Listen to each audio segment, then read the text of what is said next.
Bueno, pues muy buenas tardes. Muchísimas gracias a todos por estar en esta cita que tenemos con la Agrupación Astronómica de Málaga Sirio. Vamos a estrenar año de nuestras charlas y vamos a anticiparla, como es habitual, pues con los mejores deseos a todos, ¿no? Que tengamos buenos cielos y que tengamos también la posibilidad de disfrutar de nuestra afición, la afición que nos une. Hemos decidido este año empezar a hablar de radioastronomía porque hay un grupo en nuestra asociación, en nuestra agrupación, muy interesado en este tema y a través de otro compañero, de David García Gil, bueno, pues nos dio la clave de poder conocer a Javier y poder contar con él pues para estrenar nuestras charlas de Sirio hablando de radioastronomía. Así que muchísimas gracias, Javier, por estar con nosotros, por aceptar la invitación y el trabajazo que también supone pues realizar una charla con todo el cariño y todo el esfuerzo, el trabajo que supone realizarla y que, bueno, que vamos a compartir en esta tarde de miércoles. Hay que decir que Francisco Javier Salas es licenciado en física y astrofísica y esa relación con la radioastronomía es afición, es pasión, es una de las ramas dentro de la astronomía, corrígeme si en algo me equivoco. eh, ¿Qué más te apasiona, Javier? A ver, a mí de la astrofísica me apasiona todo, la verdad. Obviamente. Hay unas cosas me apasionan más que otras, pero generalmente me gustan todas. Es cierto que la radioastronomía en particular me gusta bastante, porque cuando tú observas el universo en radio, no ves lo mismo cuando lo observas en el óptico, lo ves muy diferente, ¿no? De hecho, tengo un par de ejemplos preparados sobre eso. Por ejemplo, hay galaxias que cuando tú las ves en radio, pues parecen un objeto completamente diferente. O sea, ves estructuras que no veías antes, ¿no? O incluso no solo cuando miras en radio, cuando miras, por ejemplo, en ultravioleta o en rayos X. Pero el radio es principalmente útil, ¿no? Porque encima también el radio tiene una ventaja frente a otros tipos de radiación, y es que en radio el polvo o el gas de las galaxias pues no se interpone en tu camino para observar lo que tú quieres observar. Si tú observas el núcleo de una galaxia con radio, lo vas a poder ver claramente, obviamente lo que emita en radio, pero lo vas a poder ver sin ningún tipo de problema, porque no tienes en medio el polvo estorbando, que es uno de los principales problemas por los que no se puede observar ciertos objetos, principalmente por eso, por el polvo. El cielo del Calar Alto te cautivó, ¿verdad? Espectacular. O sea, el cielo del Canal Alto es el mejor cielo que he visto en mi vida, tengo que decirlo. Cuéntanos esa experiencia de observación allí. Pues bueno, fuimos una noche a observar como, digamos, clase didáctica de una asignatura que tenía yo, de técnicas observacionales. Ahí pues aprendimos a tratar con datos de telescopio en general, usando Python. Y una de las prácticas pues consistía en ir a un observatorio y realizar nosotros observaciones y luego más adelante tratar esos datos. Yo a día de hoy sigo teniendo esos datos que tomé yo aquella noche. Pues y una experiencia muy chula porque pero tú no puedes, tienes que muertas oscuras por allí, porque hasta las linternas pueden estropear la observación que realizas con el telescopio. Es algo muy chulo. Y además, pese a que tú dices, pues, muerta oscura en un sitio que además está muy alto, está aislado, ¿no? No se ve nada, pues se ve muy bien, ¿no? Aún así por la noche. Sin Ujú. luna, es decir, se ve bastante bien. Y el cielo precioso, se ve la Vía Láctea perfectamente, se ven muchísimas estrellas, es una pasada. Y ya luego Una pues manejar el telescopio, eso ya pues muy chulo. Maravilloso, sí. Y además siempre nos gusta hacer el recordatorio importante y es que a los aficionados pues siempre hay que, bueno, hay que recordarle pequeños detalles y es que nos encanta también subir y poder observar en este tipo de cielos, ¿no? Pero siempre no olvidemos que es una zona en la que están trabajando, en la que profesionales están realizando su trabajo y hay siempre que tener mucho cuidado y tener ese cuidado de dar el mínimo impacto a la hora de poder hacer nuestra observación, ¿no? Que siempre hay que recordarlo. Bueno, pues si os parece, vamos a sintonizar con Javier Saez, vamos a sintonizar el Cosmos, todo tuyo. Muchísimas gracias, Javier. Eh, Vamos a hacer esa sintonización contigo y con el universo, cuando quieras.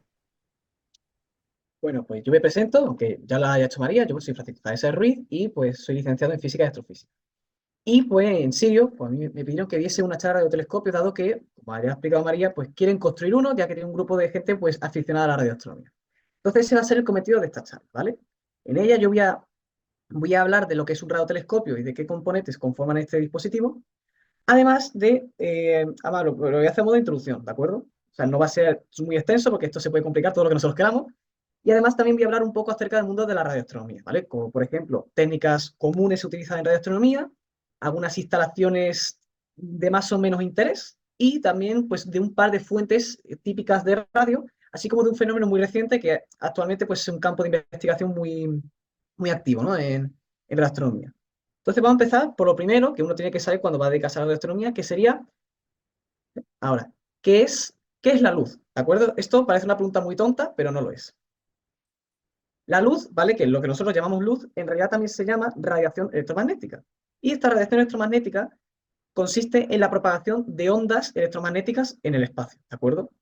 Estas ondas electromagnéticas no son cualquier tipo de onda, son ondas de tipo transversal, ¿vale? Como para que uno pueda tener la cabeza que es una onda transversal, pues imaginemos cuando nosotros agarramos un trozo de cuerda y lo empezamos a agitar arriba y abajo, empezamos a generar como una onda en esa cuerda, ¿vale? Esa onda en la cuerda es una onda de tipo transversal, es decir, que la oscilación tiene lugar de forma perpendicular a la propagación.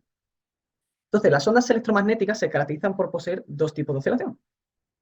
Ambas son transversales, pero son de cosas distintas. Una oscilación se produce en el campo eléctrico y la otra se produce en el campo magnético.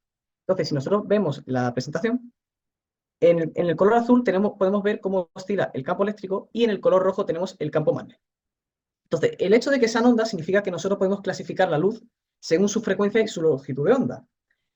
Entonces, ¿esto qué quiere decir? Esto quiere decir que la luz que nosotros vemos por nuestros ojos es solo una pequeña parte de lo que se llama el espectro electromagnético, que es algo que engloba a todos los tipos de radiación. Entonces, en la imagen inferior de la diapositiva podemos ver el espectro electromagnético. Y ahí vemos que efectivamente el espectro visible es nada comparado con la inmensidad que es el espectro electromagnético. Hoy a nosotros nos interesa dentro del espectro electromagnético el radio, el cual podemos ver que acapara, o sea, mejor dicho, que abarca desde el orden del kilómetro hasta el orden del milímetro en longitudes de onda. Ahora, no todo el espectro de radio pues, se observa con radiotelescopios. Lo que se suele observar típicamente va desde el orden del milímetro hasta el orden del metro aproximadamente, ¿de acuerdo?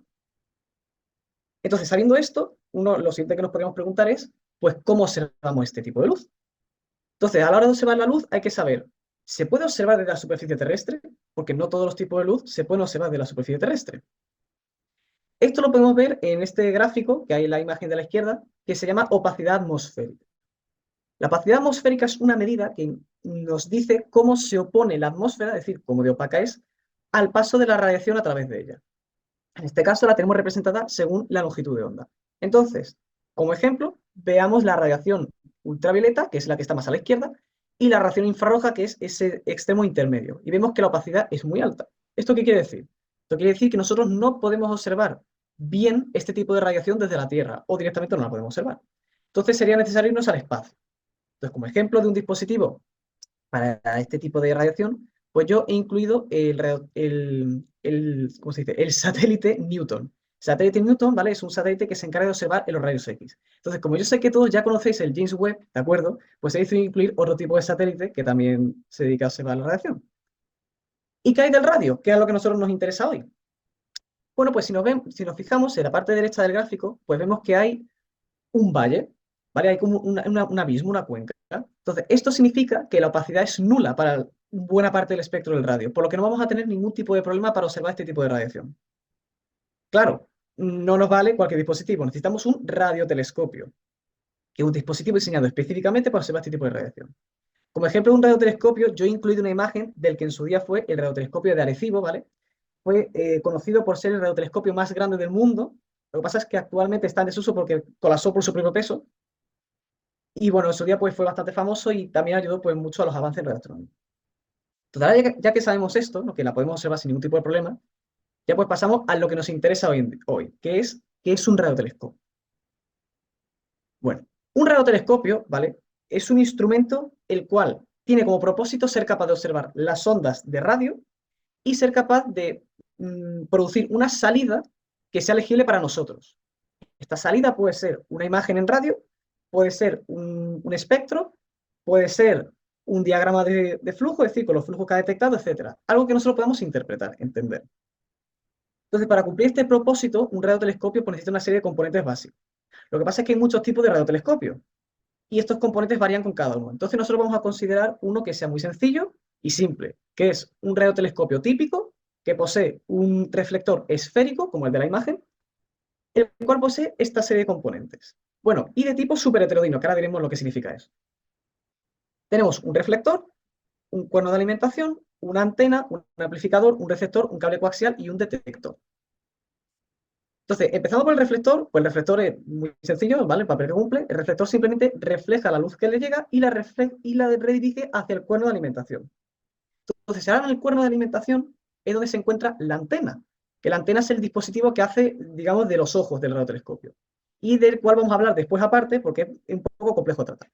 Entonces, el cuerno de alimentación cumple un propósito que es proteger a la antena de la radiación exterior, ya que a ti te interesa que a la antena llegue solo la radiación que ha sido reflejada por el espejo, es decir, por el reflector. Tras esto tenemos el amplificador. ¿Qué ocurre? ¿Por qué necesitamos un amplificador? Pues es que las antenas, cuando detectan ondas de radio, estas producen un voltaje. Lo que pasa es que este voltaje es muy débil, entonces no se puede trabajar con él. Necesitas amplificarlo para que tú puedas trabajar correctamente en condiciones con él. Y ahora después de amplificador llegamos al receptor, ¿vale? Hay muchos tipos de receptores, pero su papel se podría resumir en la siguiente frase. Y es que un receptor se encarga de transformar las observaciones, es decir, los voltajes que ha producido la antena, para que estos puedan ser posteriormente tratados y registrados sin ningún tipo de problema. ¿Vale? Como hay muchos tipos, nosotros vamos a considerar uno de tipo superheterodino, que es un receptor que consiste en un oscilador local y en un mezclador. No os preocupéis porque más adelante vamos a explicar qué es esto y qué es lo que hace. Tras el receptor tendremos un cable coaxial. ¿Vale? Un cable coaxial no es cualquier cable. Un cable coaxial es un cable diseñado específicamente para ser capaz de transformar, o sea, de transportar señales de alta frecuencia. Y es que digo señales de alta frecuencia porque la antena no produce un voltaje cualquiera, produce un voltaje oscilatorio, es decir, como una corriente alterna. Y además este voltaje pues tiene una frecuencia muy alta, por lo tanto es necesario utilizar este tipo de equipo. Y por último llegamos al detector, que el detector pues simplemente se encarga de indicar que efectivamente pues, se ha detectado una onda de radio.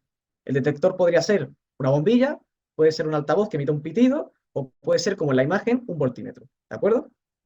Dicho esto, pasemos al- a los sensores de la antena, o sea, del radiotelescopio, perdón, a la antena en sí misma.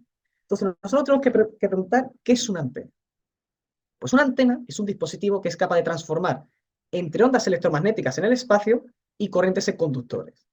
Por lo tanto, una antena en principio sería capaz, pues a partir de una corriente alterna, producir ondas electromagnéticas, en nuestro caso ondas de radio, y viceversa. Cuando una antena recibe ondas electromagnéticas, pues esta produce una corriente alterna. Entonces, para explicar cómo funciona una antena, bueno, primero, la antena puede realizar esto pero por dos motivos. Primero, por una propiedad que tienen las cargas eléctricas. Y es que cuando tú una carga eléctrica la aceleras, empieza a emitir luz, ¿vale? Y segundo, porque la antena está hecha de un material conductor. Luego vamos a ver que es muy importante. Entonces, ¿cómo funciona una antena? Para explicarlo, vamos a considerar una antena muy sencilla, que es la antena de dipolo. Una antena de dipolo es un dispositivo el cual está compuesto de de dos cables conductores alineados, pero que están separados. Aunque estén separados, están unidos mediante un cable. Este cable pues, puede estar conectado a una resistencia, a una fuente de corriente o a un voltímetro, ya pues según para lo que tú quieras usar la antena. Y yo aviso, aquí en esta explicación va a haber un poco de física, va a haber un poco de lenguaje técnico. Entonces yo voy a tratar de ir despacio para que se pueda entender, ¿vale? Entonces nosotros tenemos esta situación cuando nuestra antena empieza a detectar ondas de radio. Entonces, lo primero es, si recordamos lo que hemos dicho al principio de las ondas electromagnéticas, es que esta se compone de dos oscilaciones, una de un campo eléctrico y una de un campo magnético. Entonces, lo que está ocurriendo en esa animación es la antena reaccionando al campo eléctrico de una onda de radio. Entonces, este campo eléctrico va a provocar que la antena aparezcan aparezca un voltaje y unas acumulaciones de carga. Esto pasa porque la antena está hecha de un material conductor. Entonces, hay que saber lo que es un conductor. Un conductor, concretamente un conductor eléctrico, es un material que anula los campos eléctricos dentro de él, como una jaula de Faraday. Y esto puede hacerlo porque posee una cosa que se llaman cargas libres. Concretamente posee muchísimas cargas libres. Entonces, cuando el campo eléctrico interaccione con la antena, este va a empezar a desplazar las cargas libres. De forma que en un extremo se van a acumular cargas positivas y en el otro extremo de la antena se van a acumular cargas negativas. Entonces, este desbalance de cargas produce lo que se llama una diferencia de potencial o un voltaje eléctrico, que es lo que realmente se mide cuando se detectan ondas de radio. ¿Qué ocurre? Que como el campo eléctrico es oscilatorio, es decir, va a ir cambiando de sentido, las cargas, claro, van a cambiar de posición, de forma que donde había carga positiva habrá carga negativa y viceversa. ¿Esto qué provoca? Pues esto provoca que el voltaje se invierta. Entonces, si antes teníamos una diferencia potencial positiva, ahora tendremos una diferencia potencial negativa. Y este voltaje se va a ir alternando a la misma frecuencia que oscila el campo eléctrico. De forma que una antena, si recibe una onda de radio de una frecuencia X, producirá una corriente alterna de frecuencia X. ¿De acuerdo? Entonces, hasta aquí la explicación física. Ahora, esto no es suficiente si tú quieres que tu antena detecte ondas de radio correctamente. ¿Por qué? Porque este tipo de antenas funcionan bajo lo que se llama el criterio de la media onda. ¿Qué significa eso? Eso significa que si yo, por ejemplo, quiero observar una determinada onda de radio, o sea, sí, onda de radio, la antena que mejor va a funcionar va a ser aquella antena cuya longitud sea la mitad de la longitud de onda que yo quiero observar. Es decir, si yo quiero observar la longitud de onda de 20 metros, voy a necesitar una antena de algo menos de 10 metros. ¿De acuerdo? Y para terminar ya la sección de cómo funciona la antena, tenemos esto de aquí. Este dibujo tan raro de la izquierda se llama patrón de haz. Entonces aquí lo que tenemos es el patrón de haz de un radiotelescopio típico, es decir, que posee un reflector esférico. Entonces, este concepto, que a priori uno lo ve y no sabe lo que es un concepto que aparece a realizar cálculos de difracción por aberturas esféricas, concretamente el reflector. El reflector se puede considerar una abertura esférica. Entonces, no es directo y yo entiendo que por una a la primera no lo entiende, ni a la segunda ni a la tercera. A mí me costó mucho entender. Entonces, ¿qué es lo que nos dice esto, el patrón de haz? Bueno, las antenas, ¿vale? Ellas no detectan la luz igual en todas las direcciones. En unas direcciones detectan mejor la luz que en otras. Entonces, según cómo esté construida la antena, es decir, el tipo de antena, y la geometría que posea el radiotelescopio, pues tú vas a poder tener una antena que sea omnidireccional, es decir, que va a detectar más o menos bien en todas las direcciones, o unidireccional, que va a detectar muy bien la luz de una dirección, pero muy mal las demás. Entonces, en este caso, para interpretar cómo funciona este gráfico, pues el lóbulo este más grande, el principal, la luz que provenga de trayectorias que lo corten por la punta, las va a detectar muy bien. Pero todas las ondas que vengan por trayectorias que no sean esas, las va a detectar muy mal. Esto está hecho a posta porque en este tipo de telescopios te interesa que solo te llegue la luz del sitio al que apuntas. Entonces, ahora habría que preguntarse, ¿y cómo es esto en la antena que hemos explicado de dipolo?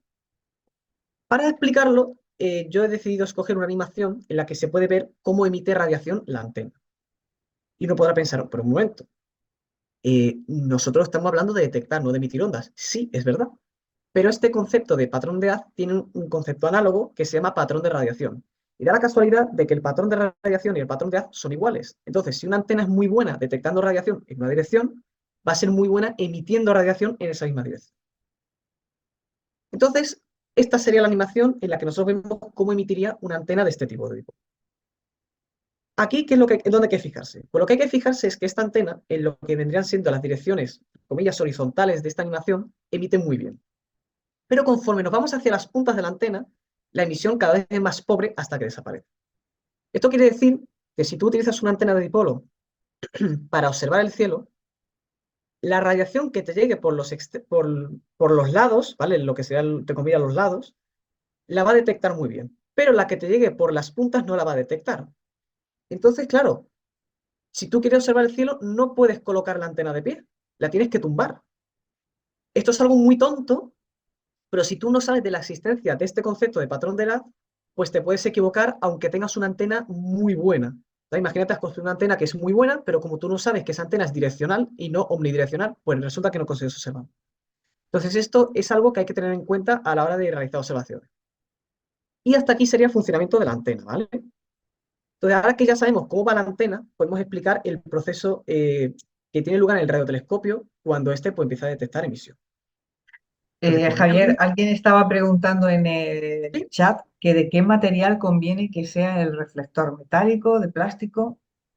Pues conviene que sea metálico, pero claro, aquí ya pues depende de los materiales, porque, por ejemplo, un espejo de plata, que son los que típicamente usamos para nosotros, a lo mejor es transparente para el radio, para el óptico no. Entonces tiene que ser un material que refleje muy bien el óptico. Entonces ya te estás metiendo en física de materiales, en física del estado sólido, y esto ya se va complicando. Es que hacer una antena es algo que es muy sencillo, pero al mismo tiempo es muy difícil, porque tienes que saber muchas cosas. Pero material en Irán, yo fui a una en Sierra Nevada, es que ahora vamos a hablar después de esa antena. Yo fui a esa antena de una visita y nos explicaron que tiene que tener la superficie muy pulida y que tiene que ser de un cierto material. La iban a renovar ahora porque estaba ya oscurecida y ya reflejaba más las ondas de radio. Pero no puedo responder a qué material se puede utilizar. Yo te puedo responder, por ejemplo, para una antena de dipolo típica, que puedes utilizar un cable de cobre, pero para una antena así de reflector no podría decirte la verdad. Así que bueno, por donde íbamos, que era, estamos explicando el proceso que tiene lugar en el radiotelescopio cuando éste recibe la luz. Entonces, primero llegaría ondas de radio que se reflejarían en el reflector. Esta luz entraría por el cuerno de alimentación, llega a la antena y la antena produce una señal. La señal es amplificada, perdón, y llegamos al receptor, que es lo único que nos ha faltado por explicar. Entonces, en el receptor van a ocurrir dos cosas. Primero, el oscilador local va a producir una señal oscilatoria como la que ha detectado la antena, pero va a producir una señal oscilatoria cuya frecuencia será una que le hemos indicado previamente, ¿vale? O sea, que no sabe lo que es una frecuencia, lo que es la frecuencia aquí, la frecuencia es cuántas veces por segundo realiza la onda una oscilación completa, ¿de acuerdo? Entonces, en ese oscilador local, a nosotros nos interesa que la frecuencia que le demos sea lo más cercana posible a la que queremos observar. Idealmente, la que queremos observar, ya que tú con un radiotelescopio en realidad no observas una frecuencia, observas un ancho de banda, que esto está centrado en la frecuencia que tú quieres observar. Y por otra parte, el mezclador va a multiplicar literalmente las dos señales que tiene, es decir, la que ha observado la antena y la que ha emitido el oscilador local, lo cual nos produce dos señales a la vez que se restan. Estas señales van a tener eh, frecuencias nuevas, ¿vale? Van a ser distintas, pero estas frecuencias van a depender de las originales. ¿Cómo? Pues la primera tendrá una frecuencia que será las restas de las frecuencias que ya teníamos, es decir, la del oscilador local y la que hemos observado, y la segunda tendrá otra frecuencia, dada aquí por la letra nu, la letra griega nu, que será la suma de las dos que teníamos. Entonces, de estas dos señales, a nosotros nos interesa la que tiene la menor frecuencia, que es en la que se resta. La que tiene la frecuencia de suma no nos interesa. Entonces, con un filtro nos la quitamos del medio y nos quedamos solo con la de resta. Entonces, con esto, ¿qué hemos conseguido? Con esto lo que hemos conseguido ha sido rebajar la frecuencia de la señal que ha producido la antena. Y esto tiene que hacerse porque el cable coaxial, aunque esté diseñado para el transporte de señales de alta frecuencia, la frecuencia de la señal detectada sigue siendo demasiado alta. Entonces es necesario rebajarla para que pueda transportarse sin pérdidas por el cable, que es lo que interesa, hacia el detector. Entonces ya el detector, pues, por lo que dijimos al principio, pues ya nos indica que se están detectando ondas. Entonces ya, pues, puedes quedarte ahí o puedes ya, pues, ponerle un cable que llegue a un ordenador, registra los datos y ya, pues, tratarlo, ¿no? Esto ya depende, pues, para lo que quiera cada un radiotelescopio. Entonces esto sería la explicación de lo que es un radiotelescopio. Como veis, es, como hemos dicho, es una cosa muy sencilla, pero hay que saber muchas cosas para poder hacerlo correctamente. Entonces, al final es algo muy sencillo y al mismo tiempo muy complicado. Entonces, ya a partir de aquí, pues yo voy a hablar un poco acerca del mundo de la radioastronomía, ¿vale? Voy a hablar a continuación de la interferometría, que es una técnica muy común utilizada hoy en día en radioastronomía. Voy a mencionar tres instalaciones que considero que son importantes en radioastronomía y voy a hablar de dos fuentes radioastronómicas, así como de un fenómeno actual, ¿vale? Como ya hemos dicho. Entonces, vayamos a la interferometría. ¿Qué es la interferometría? La interferometría es una técnica en la cual tú pues, observas una fuente de radio con muchas antenas a la vez en vez de usar una antena. Y uno puede pensar, ¿y por qué quiero hacer esto? Pues esto se hace porque realmente las observaciones con una sola antena pues tienen sus limitaciones. Para, digamos, para mostrar estas limitaciones vamos a considerar lo que hemos dicho antes, un radiotelescopio típico que tiene un reflector esférico. Entonces, cuando tú realizas observaciones, a ti te interesa que éstas tengan la mayor resolución posible, ya que cuanta más resolución, más nítida es la imagen y más detallada. Aquí pues pongo un ejemplo, ¿vale? Tenemos a la izquierda una imagen de una resolución bastante baja, se ve muy borrosa, y a la derecha tenemos una imagen con una resolución angular, concretamente angular, mucho más alta y se ve mucho mejor. Entonces, uno puede pensar, vale, ¿cómo hago yo que mi antena tenga una resolución muy alta? Aquí ya con antena me refiero a radiotelescopio, ¿de acuerdo? Vale, pues la resolución de este tipo de radiotelescopios, o sea, de antenas, viene dada por esta ecuación, que es la ecuación de Ayre. Entonces, este numerito nos dice su resolución, y cuanto más bajo sea, mejor va a ser nuestra resolución. Entonces, yo para hacer esta resolución baja, puedo hacer dos cosas. Primero, puedo disminuir la longitud de onda que estoy observando, que viene por la letra lambda, o puedo hacer que mi antena sea más grande, es decir, puedo hacer su diámetro más grande, que viene dado por la letra D. Claro, si yo hago más grande mi antena, tengo dos desventajas principales. Primero, las desventajas de tener una antena muy grande, que son que la antena es muy pesada, lo cual significa que se puede doblar por su propio peso cuando apunta en una dirección si se tumba mucho. Que al ser muy grande es más difícil de operar, es más cara y es más difícil mantener. Pero además surge otro problema, y es que esta ecuación de Airy también nos da el campo de visión de nuestra antena. Entonces, al final, tú estás sacrificando campo de visión, que es cuánto cielo ves, para conseguir una mayor resolución. Entonces, al final, aumentar el tamaño de tu antena llega un momento que no renta, no es eficiente. Entonces, aquí es donde entra la interferometría. Para explicar cómo funciona la interferometría, vamos a suponer que tenemos dos antenas iguales, de 10 metros de diámetro y separadas 2 kilómetros. Si yo realizase una observación con estas dos antenas, es como si yo realizase una observación que posee el campo de visión de una antena de 10 metros, dado que el campo de visión va a seguir dependiendo del diámetro que tenga la antena, pero la resolución va a ser la de una antena de 2 kilómetros, dado que ahora la resolución no depende del tamaño de la antena, sino de la separación entre las dos antenas, que es lo que se denomina línea de base. Esto, como comprenderéis, es algo muy potente, ya que yo puedo simplemente separar mis antenas 30 kilómetros y tengo una resolución enorme. Obviamente todo tiene un precio. El precio aquí a pagar es que las observaciones pues, se vuelven muy complejas. Primero, porque ya el tratamiento de los datos cambia. Hay que usar una cosa que se llama un correlador, que tiene en cuenta las posiciones en el espacio y en el tiempo de las antenas.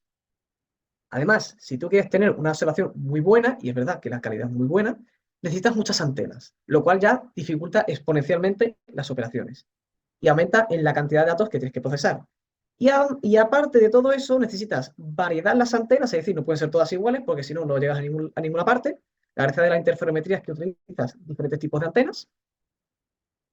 Y además, también importa el posicionamiento que tienen estas antenas, es decir, la distancia entre todas ellas es muy importante, ya que según la que haya, pues vas a tener mejor o peores observaciones.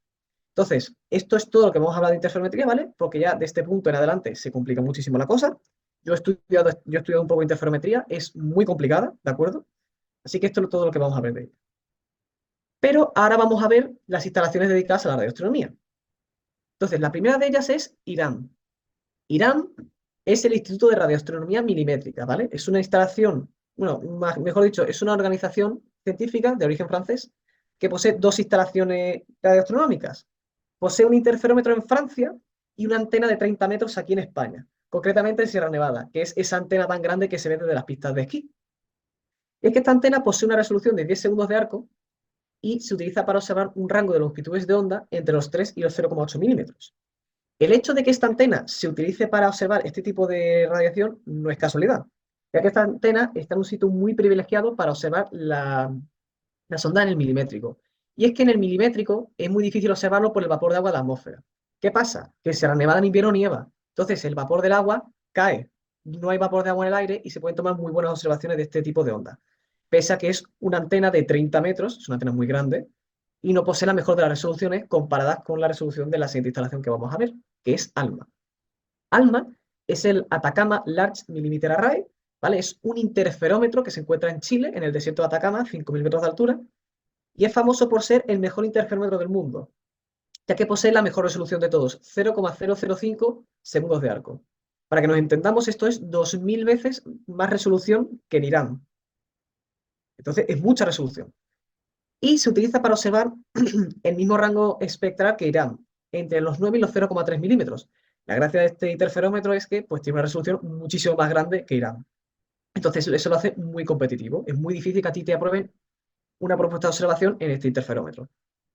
Y ya llegamos a la última instalación de la que quiero hablar, que es el VLA o el Very Large Array de NRAO, que es el Observatorio Radioastronómico Nacional de Estados Unidos, y este se encuentra en las llanuras de San Agustín, en Nuevo México. el cual pues no posee una resolución tan buena como la de ALMA, ¿vale? Es una resolución de 1,4 segundos de arco, que aún así está bien, pero la gracia de este interferómetro es el rango espectral, que va desde los 4 metros hasta los 0,7 milímetros.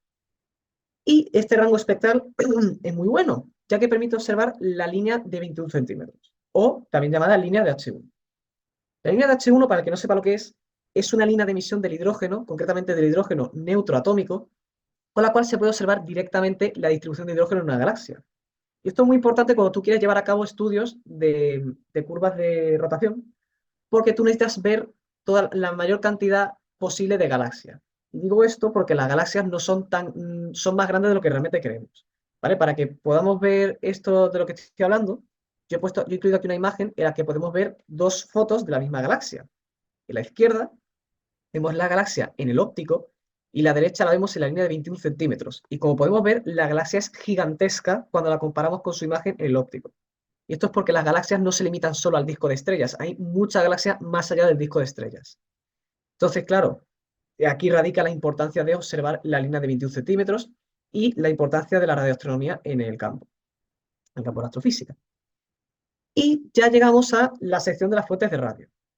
Entonces, yo he decidido incluir dos fuentes de radio que considero que son pues, medianamente comunes y que se suelen observar con bastante frecuencia.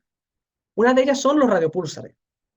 Radiopúlsar es un pulsar que emite en radio, básicamente. O sea, eso es simplemente un radiopulsar. Para quien no sepa lo que es un pulsar es una estrella de neutrones que tiene una alta velocidad de rotación. Y es que las estrellas de neutrones se caracterizan por poseer velocidades de rotación muy altas. Hasta 10, rotan 10 veces por segundo. O sea, estamos hablando de un objeto de 20 kilómetros de diámetro y que rota 20 veces por segundo. Eso es algo muy rápido. ¿Qué ocurre con estos objetos? Generalmente, casi todos los casos, el eje del campo magnético no está alineado con el eje de rotación. Entonces eso provoca que el eje magnético y en consecuencia el campo magnético pues rote como si fuese una peonza aproximadamente, ¿vale? ¿Qué ocurre? Que el campo magnético es de los más intensos del universo. Entonces esto provoca que al interaccionar con el entorno aparezcan como unos faros, ¿vale? Unos haces de luz de los polos. Entonces, cuando uno de estos haces de luz ilumina la Tierra, desde aquí se ve como un parpadeo, ¿vale? Como un pulso. De ahí el nombre de pulsar, pulsating star. Como curiosidad, los pulsares pues, se encuentran principalmente en remanentes de supernova. Y de hecho creo que solo se encuentran ahí, dado que las estrellas de neutrones se originan como un subproducto de una estrella masiva cuando sufre una supernova de tipo 2. Este es el mismo tipo de fenómeno que el cual produce también un agujero negro, ¿vale? Puede producirse cualquiera de los dos, una estrella de neutrones o un agujero negro. La segunda fuente de la que quiero hablar son las radiogalaxias. Las radiogalaxias son galaxias en las cuales la emisión se produce de forma muy importante en el radio, ¿vale? Tienen una gran cantidad de emisión en radio. Entonces, yo, como ejemplo de radiogalaxia, he incluido Cygnus A, que fue una de las primeras fuentes que se observó de radiogalaxia, y es además de las fuentes más brillantes en radio del cielo. Entonces, en la imagen podemos ver dos cosas principalmente. Primero, hay como un punto muy brillante en el centro, ¿vale? De esta imagen, ese punto es el agujero negro supermasivo de la galaxia. Los agujeros negros en su entorno hay una emisión muy fuerte en radio siempre. Bueno, generalmente en continuo de todas las longitudes de onda, pero en radio hay mucha también. Ya depende un poco de la masa y la energía del agujero negro. Y aparte tenemos como dos nubes muy brillantes. Estas nubes muy brillantes son los jets de partículas que produce el agujero negro, que cuando chocan con el gas que hay entre galaxias, pues se esparcen y ya empiezan a interaccionar y producen esta luz, ¿no? Esta emisión que se llama de libre-libre. Y bueno, aparte hay un detalle más que no se ve aquí, que es que no se ve ni el disco no se ve el disco de la galaxia, no se ve ni el polvo ni el gas, porque como dijimos al principio, el radio no se ve tapado ni por el polvo ni por el gas de la galaxia. Entonces es de gran utilidad para este tipo de objetos. Los cuales, por cierto, si no observas en radio, esto no lo llegas a ver. Parece una galaxia como otra cualquiera. Aunque, por si alguno pues quiere observar radiogalaxia o quiere observar los centros de las galaxias y los centros de las galaxias con radio, no hace falta irte a una radiogalaxia. Realmente casi todas las galaxias emiten radio en el centro mientras tenga un agujero negro supermasivo en él. Entonces, de hecho, se puede observar en nuestra propia galaxia, la Vía Láctea. Emiten radio. Y bueno, el último fenómeno del que quiero hablar no es una fuente como tal, ¿vale? Es más bien una emisión, pero es algo que considero que es muy novedoso. Y esos son los fast radio bursts. En esta imagen aparece la detección de un fast radio burst, ¿vale? Que sería esta línea negra que se ve recorrer la imagen desde arriba abajo. Entonces, ¿qué es un fast radio burst? Los fast radio bursts o FRBs son emisiones muy energéticas que se producen en radio y que llegan a la Tierra y duran milisegundos, duran muy poco. Entonces, claro, eso las hace muy difíciles de detectar. Porque aparte de durar solo milisegundos, es decir, te lo tienes que encontrar de casualidad, se producen en cualquier parte del cielo. Por lo tanto, es todavía más difícil encontrarlos. Por suerte, hay ya métodos hoy en día que permiten encontrarlos con mucha frecuencia. ¿Y qué pasa con estos objetos? Pues estas emisiones, estos fenómenos, se descubrieron en el año 2007. Y es que desde entonces no se sabe qué objetos los producen. No se sabe, hay algunos candidatos, pero realmente no se sabe. Pero además, para añadirle más leña al fuego, no todos se comportan igual. La grandísima mayoría, pues se producen una vez y no ocurre nada más. Pero hay unos pocos, que creo que son unos 10 por ahí, que repiten en el tiempo. Entonces, claro, tienen un poco desconcertada la comunidad porque no sabemos qué hacer con ellos, no se sabe lo que son y pues a día de hoy se están estudiando con mucha intensidad. Y ya para terminar, quiero hablar del proyecto JOVE.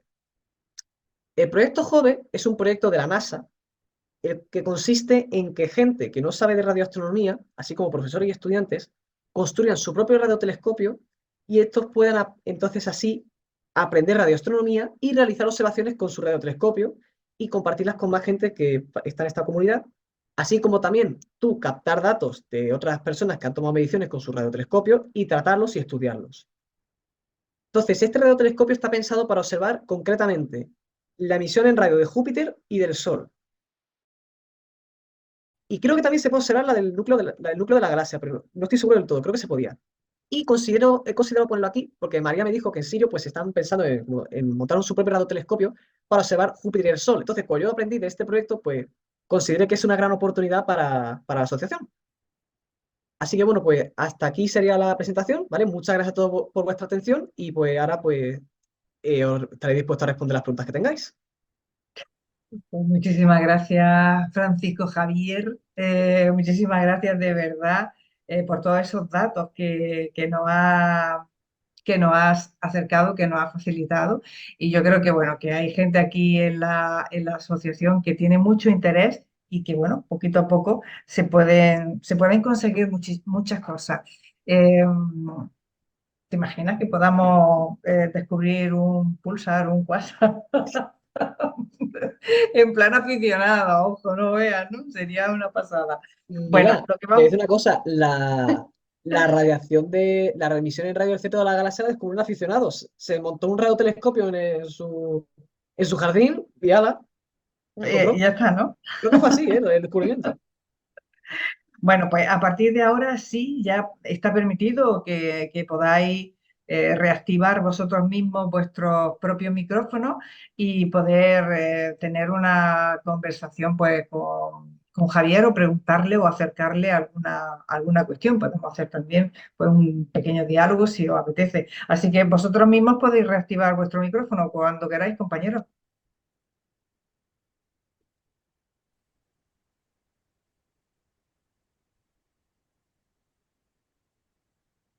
Josemi, que tú ya has abierto el micrófono y Benjamín también, o sea Sí. que Quería vale. preguntarle, quería preguntarle, Vamos pues para saludar. siempre he tenido curiosidad por saber lo de la señal WOW, si sabes Sí, algo de... la señal WoW. ¿De qué tiene que hablar? Tú lo dices por su origen, ¿verdad? Claro, Yo, yo a día de hoy considero que es la única, digamos, ¿cuál sería la palabra? Muestra de que existe vida extraterrestre. Porque yo no le encuentro ninguna explicación a la señal WoW más allá que la haya emitido una alienígena. Ahora, Bueno, vamos a contar que también, sigan vivos es Javier, otra lo que es cuestión. la señal Pero, WOC, ¿eh? a ver, No, la señal WoW es una señal que se detectó un día, era vale. muy potente, o sea, cuando tú te mides señales, tú mides una cosa que se llama el cociente de señal ruido. Eso que expliqué al principio del patrón de haz, generalmente tú tienes un ruido que tratas de minimizarlo donde tú estás apuntando y luego tienes lo que viene siendo la cantidad de señal. Entonces, cuando tú midiendo la señal ruido, consideras si lo que estás observando es producto del ruido del aparato y de la luz de fondo o es efectivamente una señal. Entonces, generalmente se considera que algo es una medición cuando la señal ruido es mayor que 3. La señal WOW tenía una señal ruido gigantesca, muy grande, no sé si de 10, de 20, yo qué sé, era una cosa muy grande. Entonces, claro, no se ha encontrado, aparte de esa señal ruido, por eso se llama señal WOW, porque un tío puso una anotación al lado que ponía wow, que es señal ruido más grande, no es broma, es por eso, no se ha encontrado otra vez algo así. Entonces pasó una vez y no se ha vuelto a ver. Entonces yo lo veo y digo, bueno, como no sabe mi hija, no sé lo que es. Porque un Farri de Barça no es, ¿eh? Entonces, podría preguntarte, Francisco, el inicio de la película Contact se puede originar de alguna manera, ¿no? La verdad es que no he visto esa película, así que no sé a qué te refieres. Ah, si no has visto Contact, es pecado mortal. Lo siento mucho. Vale, gracias. Nada, hombre.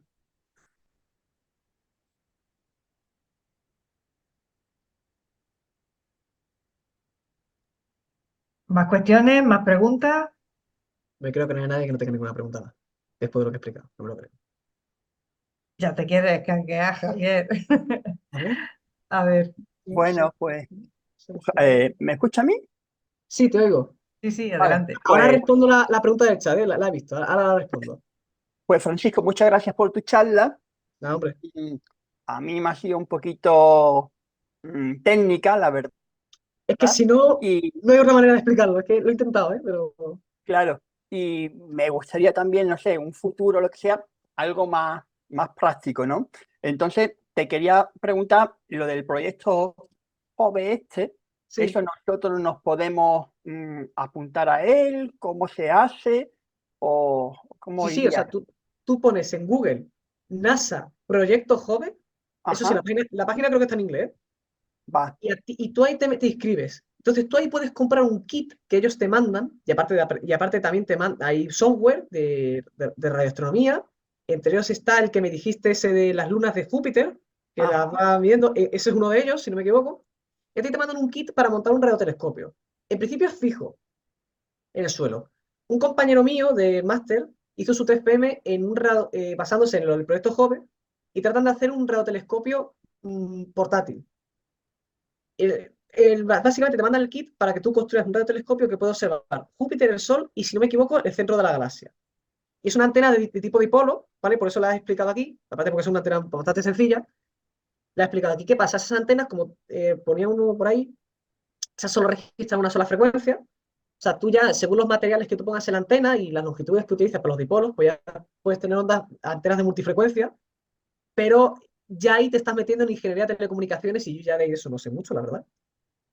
En la antena del problema ese, tú tienes que ser medio ingeniero para saber lo que estás haciendo. Y eso, entonces el joven te mandan todo para tú montarlo. Yo he visto imágenes y entiendo que hay alguien que sabe bien de circuitería, porque yo he visto algunos planos de circuitos, o sea, tú montas la placa, ¿vale?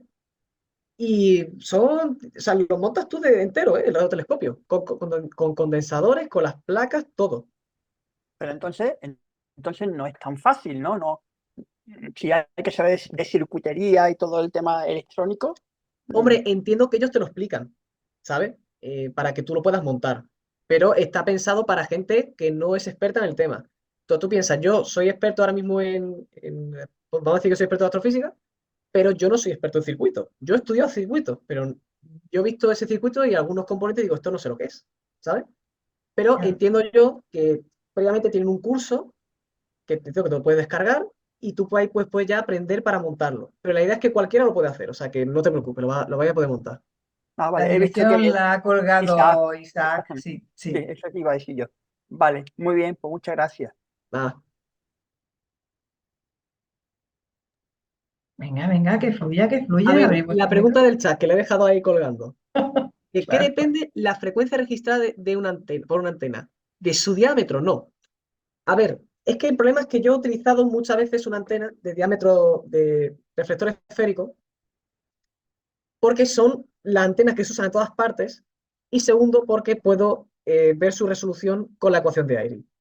Porque para que no lo sepa, la ecuación de Airy viene a hacer cálculos de difracción a través de aberturas circulares. Si tu abertura no es circular, ya la ecuación cambia, es otra. Y son cálculos bastante complejos, son cálculos muy chungos. De hecho, para el patrón de haz es directamente una transformada de Fourier. Yo he visto esos cálculos yo no sé hacerlos a día de hoy, son muy complicados, entonces por eso lo he decidido. Ahora, el que depende de que tu antena registre una frecuencia u otra va a depender de lo larga que sea, de los materiales de los que esté hecha y demás.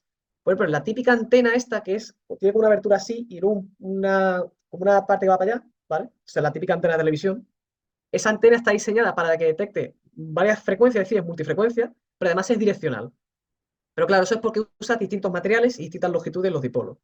Entonces, la antena más sencilla es un cable conductor que te va a detectar una frecuencia, aunque en realidad, a ver, en realidad te detecta varias. Lo que pasa es que reacciona mejor a una, que es por eso la regla de la media onda. Y es complejo el tema, ¿no? Entonces, a ver, lo del diámetro es simplemente el reflector. Cuanto más grande es el reflector, pues más luz vas a pillar, más resolución vas a tener, pero menos campo vas a ver. Porque al final va a pillar la luz de una sola dirección. Teniendo en cuenta el tipo de fenómenos que se puede estudiar, ¿qué tamaño sería más adecuado? Pues depende de lo que busques. Irán, que quiere ser una antena de una antena de disco, no solo antena, pues que quiere tener una buena resolución, pues claro, coge una antena de 30 metros. Pero Alma, que tiene 66 antenas, la más grande tiene 12 metros. Entonces ya al final pues depende de lo que tú quieras. Si tienes 66 antenas, pues no te sirve de nada tener una antena de 30 metros. O sea, te estás complicando la vida. Entonces, ahora, para una antena así chiquitilla de mano o tal, yo creo que vale cualquier tamaño. Ahora, el reflector, hay que tener una cosa en cuenta. Casi cuando hay una antena con un reflector esférico, el reflector es casi plano. Eso es porque tú coges la parte de si esto es una circunferencia, coges esta parte. No vas a tener una antena que sea así. Entonces te estás echando tierra a ti encima porque no vas a pillar luz de casi ningún lado.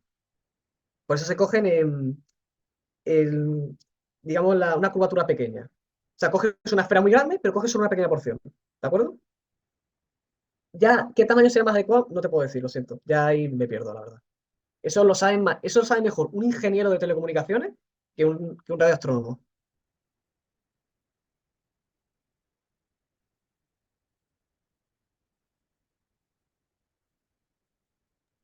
¿Algún compañero quiere intervenir más? Qué tímido estáis esta noche. Con lo ilusionados que estaban hace un mes y ya no me dicen nada. Hay que ver. Javi, venga, me lanzo Dime, yo. David.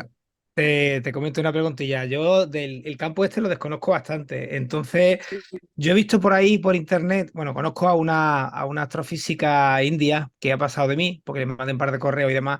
He visto que esta mujer hace estudios del sol, de radio del sol, y esta Sí. señora pues se ha montado un trípode con una antena parabólica y tiene, entonces claro, a mí me llama mucho la atención que hiciera un radiotelescopio con una parabólica. Ujú. Entonces, claro, yo he visto después que tú has hablado de la típica antena dipolo, que si la Yankee, en fin, hay diferentes tipos de antenas. Yo me pierdo un poco en ese sentido porque ¿qué tipo de antena tenemos que seleccionar o diseñar para ver qué tipo de objeto? A ver si tú me puedes dar un poquito de luz sobre ese tema. A ver, la antena parabólica, lo que cambia es, yo entiendo que es en el reflector. Cambia un reflector, no un reflector esférico, un reflector parabólico. Eso cambia un poco las cosas, porque bueno, en ópticas, cuando tú tienes un espejo, ¿vale? Un telescopio de espejos, en el esférico vas a tener una aberración, se llama aberración esférica, que desaparece con el parabólico. Entonces yo entiendo que por eso esos son parabólicos, para no tenerla en radio. Pero el parabólico al fin y al cabo yo creo que es solo el reflector. Habrá cogido esa antena, porque la antena parabólica es una antena direccional, entonces es para apuntar al sol. Y además yo entiendo que las parabólicas, suponiendo que son una de televisión, es multifrecuencia. Entonces seguramente una de las frecuencias que puede detectar sea la del sol. O puede ser que la haya cambiado a ella. Ahí ya no lo sé. Porque es cierto que al principio el mundo de las telecomunicaciones se puede un poco malmeter con el mundo de la radioastronomía. De hecho, por ejemplo, en Irán, cuando yo fui, nos dijeron tenéis que apagar los móviles si no, no podéis entrar porque el radiómetro del vapor de agua no funciona. Entonces yo ahí ya no sé, a lo mejor esa mujer seguramente sepa también, porque yo busqué vídeos en YouTube, ¿no? De gente que se había hecho un radiotelescopio y había uno que se había hecho un radiotelescopio con una antena de plástico, un cable y un pitido y funcionaba. Entonces, claro, este sabe lo que está haciendo. Además, cuando tú no sabes, pues está un poco perdida la cosa. Entonces, esta mujer seguramente sabrá que ese tipo de antena pues funciona para detectar ese tipo de frecuencia y la estará observando. Es cierto que el Sol no emite en una frecuencia, o sea, emite en un rango muy grande de frecuencias porque esta emisión es libre-libre. Entonces, la libre-libre no es una frecuencia fija, son muchas. Entonces, seguramente por el Sol emitirá en una de ellas. Claro, O claro. más allá, Entiendo. pues la verdad no tengo ni idea, la verdad. Bueno, de hecho, ya a título de curiosidad para el resto de compañeros, hay un paper publicado de un señor que hizo un radiotelescopio con un wok de cocina. Me lo Y creo, sí, me lo sí, creo. es una pasada, una pasada. Oye, si tenéis el link, también ponerlo en el chat para poder visualizarlo, porque Lo bueno, busco, lo busco. vamos, es que Un palo de metal es una antena. Eso es un palo de metal. Ya está. Ya lo tienes. Porque reaccionan así. Lo que pasa es que necesitas que sea de la antena de dipolo en concreto, que hay muchos tipos de antenas. Es una burrada lo que hay. Por eso yo me he centrado solo en esa. Pues necesitas que sea una longitud específica para que te funcione mejor para esa frecuencia, ¿no? Pero sí, sí, con un wok, con una sartén incluso, alguna habrá, ¿sabes? Pero no des idea, no des idea. Yo me estoy imaginando el grupo en Sirio intentando, bueno, pues todo esto, utilizar sí, una paellera, como está diciendo, C3PO. Vale. Nos ponemos, ¿eh? Nos ponemos. No hay ningún problema, no hay ningún problema. Bueno, ¿nos queda alguna cosa, alguna preguntilla, alguna cuestión más? O no quiero dejar a nadie. Sí, yo quería hacer una pregunta. Venga, chinchi. Sí, el O- tema de referente a los receptores, los multibandas, estos que hay, por ejemplo, lo antiguo esto que había de los satélites de Grundy, eso pueden servir para escuchar el sonido, ¿no? Por ejemplo, de escu- Júpiter. a ver, lo de escuchar el sonido. Cuando dicen, mira, escucha el sonido de este planeta, te están mintiendo. O sea, tú no puedes, o sea, no hay ningún sonido. Tú lo que estás escuchando El ruido, es, claro, tú lo que estás escuchando es ruido la de fondo. vibración. ¿Cómo? Ruido de fondo, Sí, pero lo que escuchas no es un ruido de oído, no es una onda de presión. Primero porque por el espacio no pueden viajar. Tú lo que escuchas es la luz que ellos han detectado, le han bajado la frecuencia, está a una frecuencia que puede interpretar un altavoz de sonido y la están pasando por el altavoz. O sea, es decir, como lo que hemos hecho antes en el Super Heterodoxo, que le han bajado la frecuencia, pues han hecho lo mismo. Entonces, claro, lo de mira el ruido del planeta es un poco una forma guay de decir, mira cómo suena la luz que emite el planeta, pero el sonido realmente no lo puede escuchar yo, lo siento. nosotros que hicimos una antena, hacen con un cable de hilo, Mm, de cobre, con un papel, pusimos una madera y lo forramos de papel de aluminio sí, y tenía un diámetro, no me acuerdo si era de 30 o 40 centímetros, y después se iba conectado a lo que era el multibanda y escuchábamos algo. Claro, tampoco no sabíamos lo que teníamos que escuchar, ¿no? claro, a ver, solamente Entonces, escucharía la estática de la antena, porque ¿qué problema de la antena es si sabes lo que estás haciendo, o sea, te haces como se llama el personaje este de películas que se hace una bomba atómica con un chicle, ¿vale? sí, sí, Pero si no sabes lo que está haciendo, entonces es como que parece que hay mucha parafernalia, ¿sabes?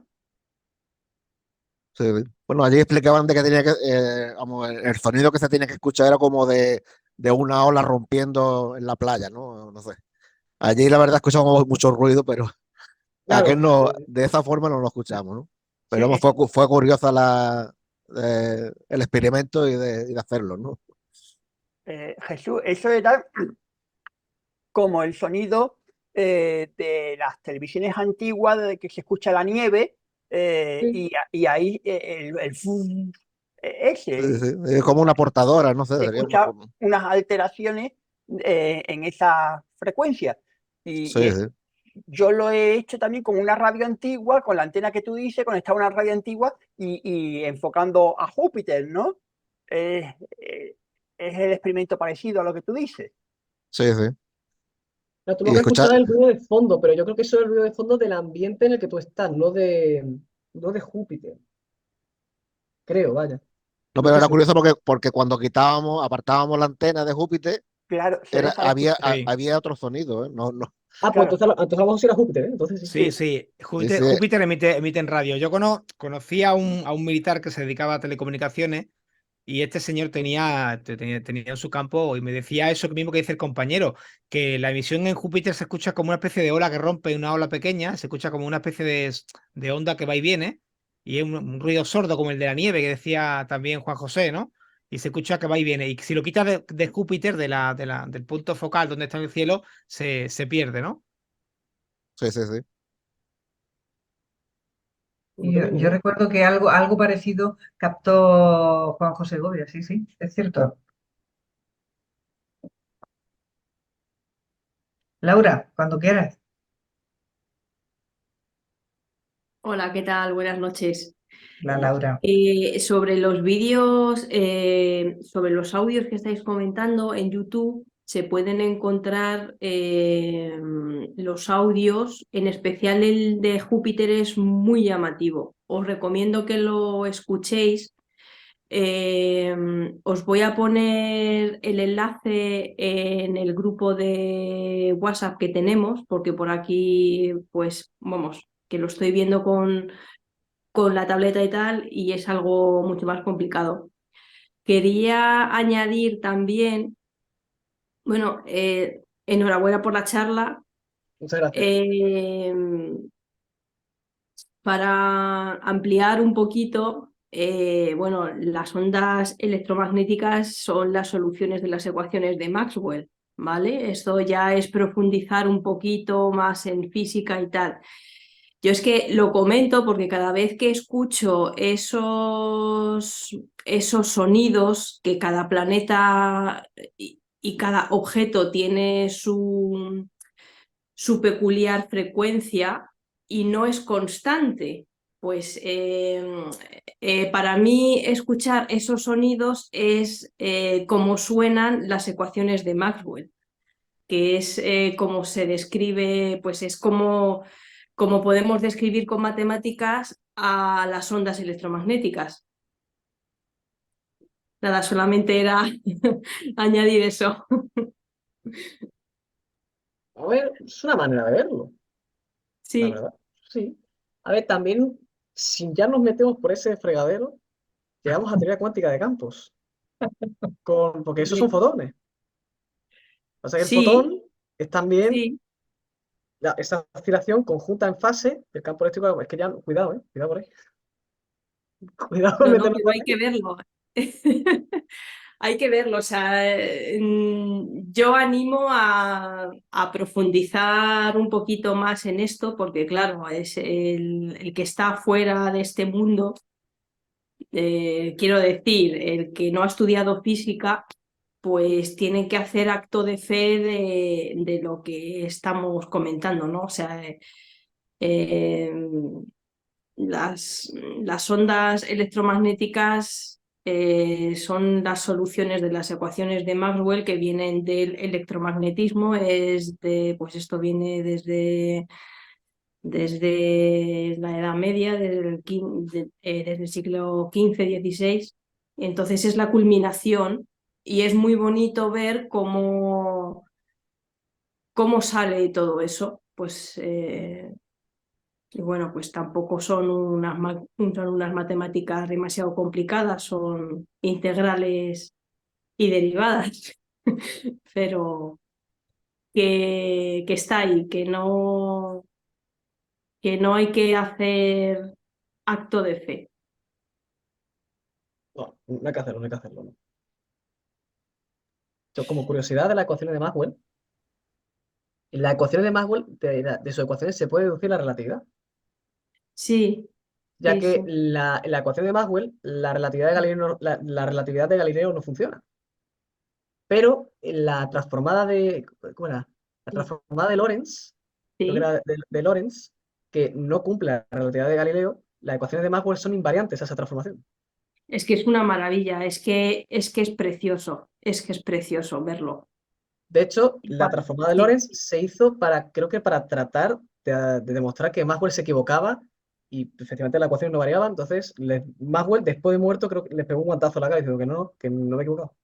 Creo que fue una cosa así. Efectivamente, sí, sí, sí, sí, es que es algo curiosísimo porque según se ha ido avanzando, pues se han ido descubriendo todas esas cosas, ¿no? Y es muy curioso porque en- a principios del 1900, que fue pues cuando se descubrió, entre comillas, toda la mecánica cuántica y tal, pues la mayoría de los científicos que formaban parte de la Convención de Copenhague, que ahí fue donde se decidió cómo interpretar la mecánica cuántica, que es la interpretación que tenemos hoy en día, la mayoría murieron sin entender lo que habían descubierto, porque pues es un impacto al sentido común, ¿no? O sea, por ejemplo, Planck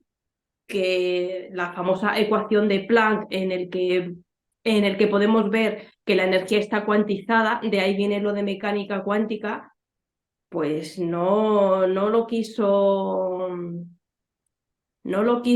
aceptar, porque eso era, o sea, ¿cómo es posible que algo solamente pueda tomar valores muy concretos, que no sea un continuo? Vamos, fue algo bastante interesante porque como has dicho tú, está todo relacionado. Y según fueron avanzando, Claro, pues se confirmaron muchas cosas. es que en aquel momento pasaba una cosa, y es que pecando de soberbia, los científicos de la época creían que ya estaba toda la física descubierta. Entonces, había dos fantasmas gigantescos que llevaban ignorando mucho tiempo. Ya llevaban ignorando un tiempo que eran la relatividad y la cuántica. La relatividad porque ya la ecuación de Maxwell empezaron a hacer cosas raras. Y de repente el cuerpo negro empieza a hacer cosas raras. No se pueden contar con una solución de ondas continuas. De repente tengo una caja negra, un chorro de rayos gamma que me convierte en Hulk por 20. Y eso no ocurre en la realidad. Ujú. Entonces, a base de ignorar ese fantasma, pues al final llegaron los dos listos y dijeron, no, esto es así. Y nadie lo quería aceptar, ni el propio Planck, ni el propio Rödinger, ni nadie, pero era lo que había. Sí, sí. Y luego ya, pues,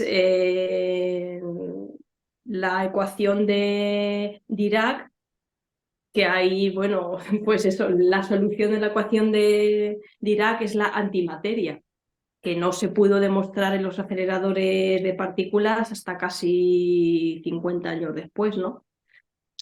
A ver, Que es, sí, eso, a ver, lo de la antimateria, a ver, es que la ecuación de Dirac tiene una cosa. La ecuación de Dirac es una generalización de la ecuación de Rödinger. La ecuación de Rödinger te da una función de sí, onda, pero la de Dirac sí, te da el concepto de campo por primera vez. Esto ya estudia sí, cuantía sí, de campo. Entonces, sí. claro, el suyo resultaba que había cosas negativas ahí, que no podían ser. Decían, "Hostia, ¿qué hacemos?". Entonces se inventa una cosa que se llama Mar de Dirac, que comprende, digamos, todos los niveles de energía negativos.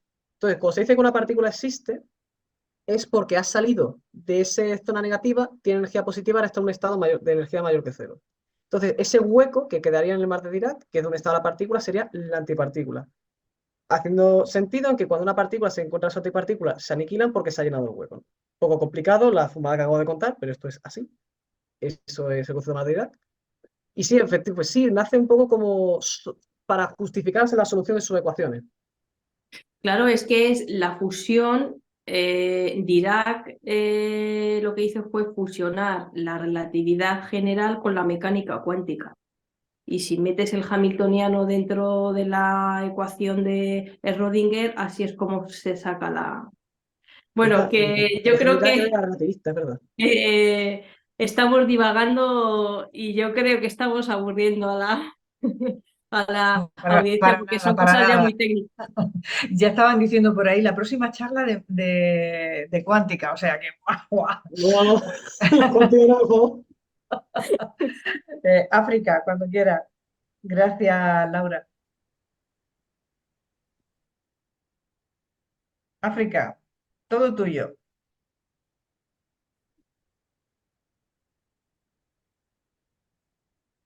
A lo mejor no puede abrir el micro. África, vamos a ver. Ah, que no Que le no, deja no le hablar. deja hablar, dice, bueno, pues Ya. escríbelo por el chat. Ah,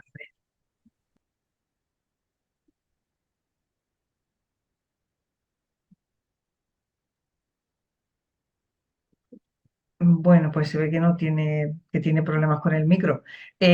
África, puede escribir la pregunta en el chat, si te parece.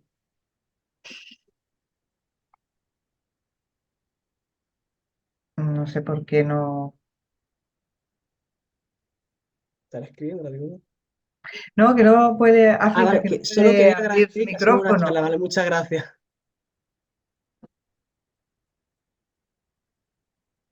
Ah, vale. Pues nada, África, muchísimas gracias. Pues nada, lo dicho. Pues yo creo que nos quedamos aquí. Y, Javier Sáez, muchísimas gracias por haber estado con nosotros, abriendo y estrenando 2024 en las charlas de la Agrupación Astronómica de Málaga Sirio. Un placer. Ah, igualmente, igualmente. A mí me gusta dar estas charlas.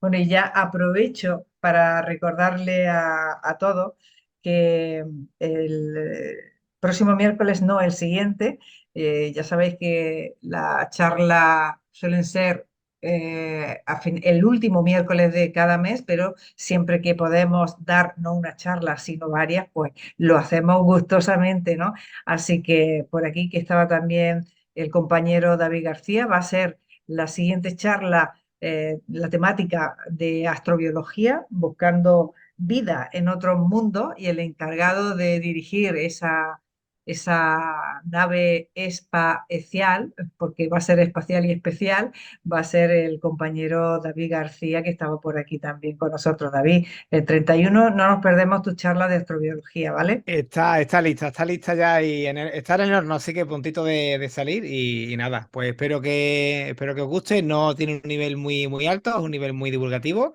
Muy bien, pues, y nada, deseando darla y espero que os guste mucho. De hecho, la llevo. Esta charla también forma parte del taller SciES, que es una iniciativa divulgativa que organiza la Universidad de Málaga e institutos de toda la provincia. Y van a venir alumnos de institutos de toda Málaga a la universidad para hacer este taller. Entonces, la charla Fecha que y tengo, día, fecha y día, fecha y día. el SciES empieza, son 3 días. Está un día de enero, un día de febrero y un día de marzo. Concretamente será el 26, el viernes que viene, no este viernes, sino el que viene, pues vendrán estos alumnos al instituto, perdón, a mi laboratorio. Allí les doy una pequeña charla, van a tener una primera toma de contacto con meteoritos reales y concretamente con condritas carbonáceas, que ya explicaré el día de la charla qué tipo cuál es la importancia de este tipo de objetos. Y vamos a hablar, o sea, voy a hablar el próximo día, el día 31, aquí en Sirio, de este campo tan bonito como es la astrobiología. Me gusta mucho, yo comparto ambos campos, tanto la biología, soy sanitario de formación y también soy físico, me considero físico aunque no tengo el grado, y se combinan estos dos campos de la astronomía y la biología y la charla, pues nada, he trabajado mucho en ella, la tengo muy trillada y estaré encantado de darla y que me preguntéis lo que queráis. Con muchísimas ganas. Lo dicho, muchísimas gracias a todos, y ese grupo de radioastrometría espero que se inicie con esta charla y que sea el punto de partida de muchos proyectos que se hagan realidad a través de la Agrupación Astronómica de Málaga Sirio. Así que, pues miércoles y hasta la siguiente, en este caso. Un abrazo a todos. Gracias, Javier. Venga, muchas Nada, ha gracias. sido un placer.